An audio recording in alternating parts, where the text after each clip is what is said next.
नमस्कार। चलिए आज बीए प्रथम वर्ष के हिंदी साहित्य के मेजर सेकंड पेपर के पाठ्यक्रम पर एक नज़र डालते हैं। पर रुकिए, इसे सिर्फ एक सिलेबस की तरह नहीं देखते हैं। ये तो समझिए कि हिंदी कविता के विशाल और खूबसूरत संसार में एक बहुत ही रोमांचक सफ़र की बस शुरुआत है। तो ये जो पाठ्यक्रम है ये हमें सीधे प्राचीन और मध्ययुगीन हिंदी काव्य की दुनिया में ले जाएगा। हम यहाँ सिर्फ कविताएं नहीं पढ़ने वाले, बल्कि उस दौर के समाज, वहाँ की संस्कृति और उन विचारों को भी महसूस करेंगे जिनसे ये शानदार कविताएं निकलीं। अच्छा, तो इस सफ़र पर निकलने से पहले क्यों ना एक नज़र रास्ते के नक्शे पर डाल ली जाए। देखिए, हम पहली 2 इकाइयों में इस सफ़र की नींव रखेंगे, फिर निर्गुण और सगुण भक्ति काव्य की धाराओं में गोते लगाएंगे। इसके बाद रीतिकाल की कलात्मकता को समझेंगे और आखिर में ये भी देखेंगे कि इस पूरी यात्रा में हमारी समझ को कैसे परखा जाएगा। तो चलिए शुरुआत करते हैं हमारे सफ़र के पहले पड़ाव से। ये है इकाई 1 और 2, जो सच कहूं तो इस पूरे पाठ्यक्रम की बुनियाद है। एक बार ये समझ आ गई तो आगे का रास्ता एकदम साफ हो जाएगा। ये पहली 2 इकाइयां हमें सीधा हिंदी साहित्य की जड़ों तक ले जाती हैं। इनमें हम भारतीय ज्ञान परंपरा की गहराई और हिंदी साहित्य का इतिहास कैसे धीरे धीरे विकसित हुआ, इसे समझेंगे। क्योंकि ये समझना बहुत ज़रूरी है कि कोई भी साहित्य यूं ही हवा में पैदा नहीं होता, उसके पीछे एक बहुत लंबी और गहरी परंपरा होती है।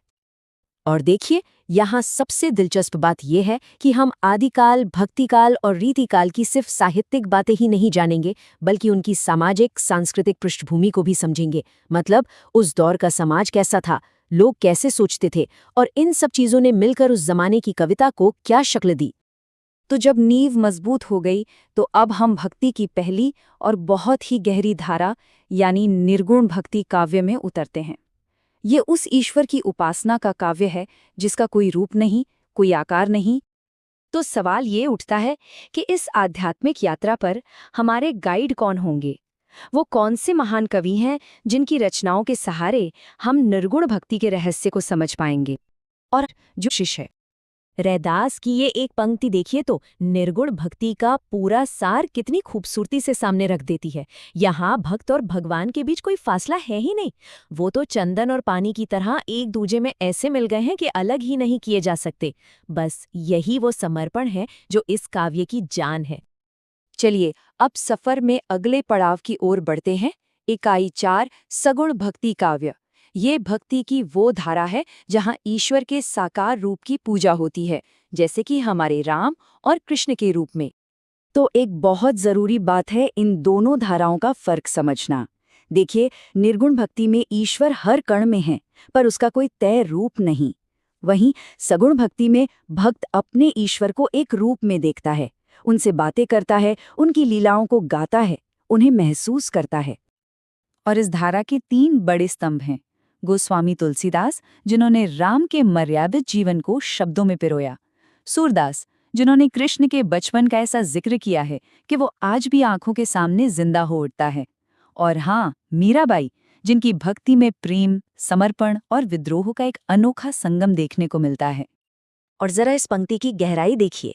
मीराबाई के लिए राम सिर्फ एक नाम नहीं है, वो तो एक रतन धन है, एक ऐसा अनमोल खजाना है जिसे उन्होंने हासिल कर लिया है। यही तो है सगुण भक्ति का वो व्यक्तिगत एहसास और आनंद, जहां ईश्वर एक कीमती चीज की तरह महसूस होता है। ठीक है, तो अब हम भक्तिकाल के आध्यात्मिक माहौल से आगे बढ़कर कविता के एक बिल्कुल नए दौर में कदम रख रहे हैं, रीतिकाल। ये वो दौर था जब कविता दरबारों की शान बन गई थी, जहां कलाकारी और श्रृंगार ही कविता की पहचान थे।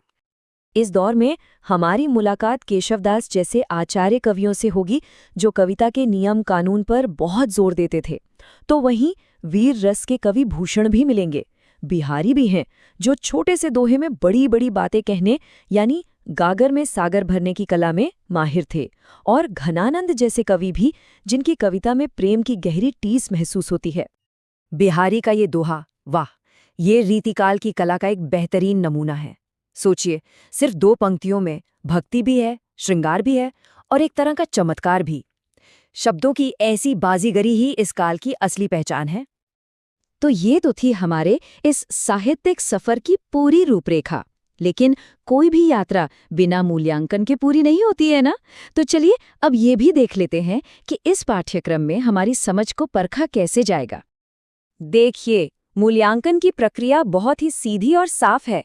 कुल 100 अंक हैं। इनमें से 30 अंक सतत व्यापक मूल्यांकन यानी सीसीई के हैं, जिसमें हमारे क्लास टेस्ट्स और असाइनमेंट्स शामिल होंगे, और बाकी के 70 अंक विश्वविद्यालय की अंतिम लिखित परीक्षा के लिए रखे गए हैं। तो ये एक अच्छा संतुलन है, जिससे साल भर की मेहनत का सही फल मिलेगा। कबीर के तीखे सवालों से लेकर बिहारी की कलात्मकता तक ये पाठ्यक्रम हिंदी काव्य के न जाने कितने ही अनमोल रत्नों से भरा पड़ा है। तो अब सवाल ये नहीं है कि पाठ्यक्रम में क्या है, सवाल ये है कि क्या इस साहित्यिक खजाने को खोजने की यात्रा की शुरुआत की जाए।